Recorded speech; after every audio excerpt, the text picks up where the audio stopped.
السلام عليكم، نتمنىكم تكونوا كاملين بألف صحة وخير. اللهم صل وسلم وبارك على سيدنا محمد.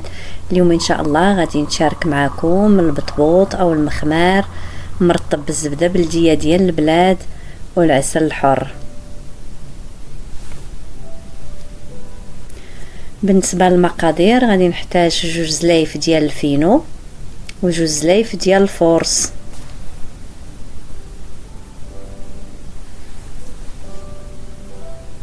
نفس العبار ديال الفينو نفس العبار ديال الفورص.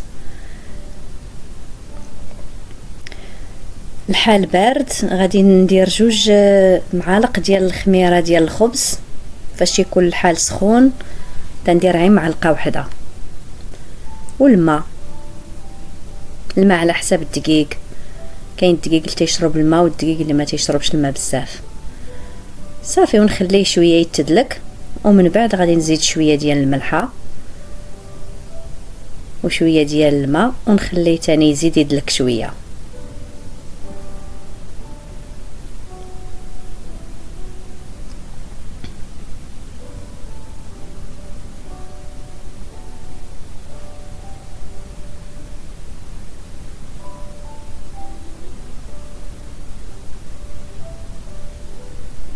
غندهنو بشويه ديال الزيت ونخليها تخمار.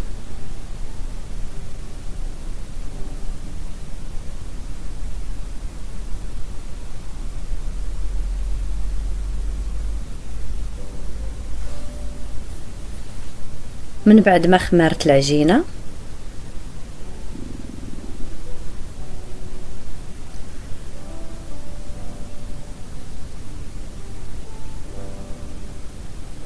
غنشكلها كويرات صغار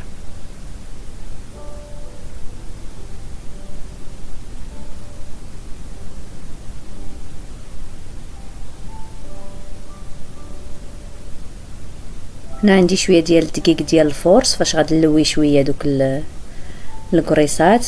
ما غاديش نكتر الدقيق بزاف، عا شويه.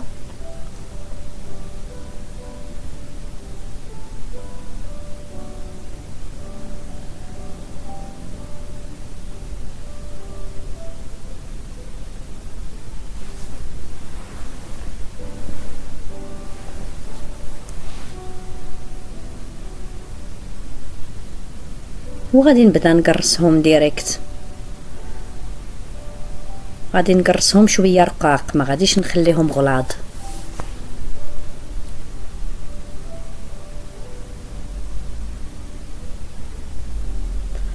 ونخليهم شويه يرتاحوا عي تبدا طالعه فيهم شويه الخميره. صافي ونبدا نطيبهم في المقله.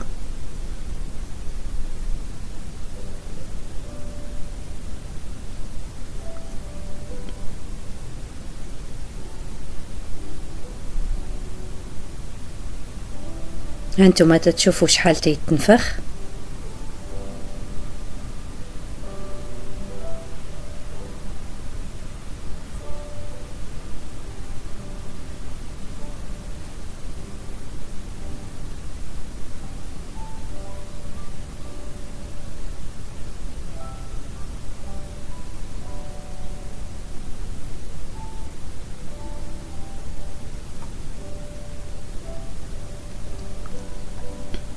ملي تيطيب النص ترطبو بالزبده بلديه اللي مذوبه مع الزعتر وبالعسل، والنص الاخر تنخليه ناشف. اللي بغى يعمرو بشي حاجه فرماج ولا كونفيتور ولا.